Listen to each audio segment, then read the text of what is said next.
अपने ऐसन मनवा राम धुनि में रमाती प्रभु श्री राम जी से दर्शन कराती। अपने ऐसन मनवा राम धुनि में रमाती प्रभु श्री राम जी से दर्शन कराती। प्रभु श्री राम जी से दर्शन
दया से विभीषण राम कइले सुंदरी वची राम खातिर भइनी हनुमान हई शिवजी। दया से विभीषण राम कइले सुंदरी वची राम खातिर भइनी हनुमान हई शिवजी। सुतल भगिया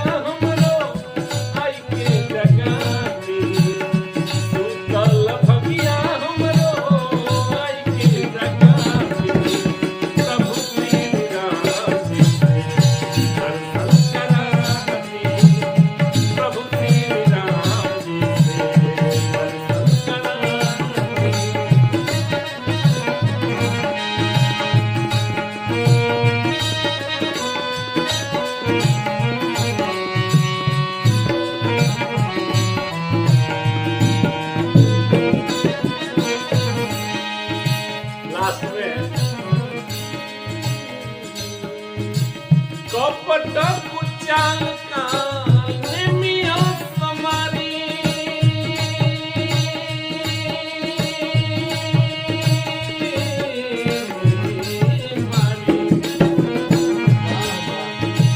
कपट कुचाल काने मिया समारी जन्म जन्म के पाप लंकायत जारी।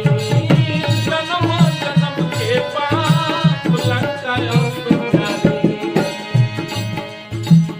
आसु तो भरोस में दया दरसाती। आसु तो भरोस में दया दरसाती प्रभु श्री राम जी से दर्शन कराती। प्रभु श्री राम जी से दर्शन कराती। आसु तो भरोस में दया दरसाती। आसु तो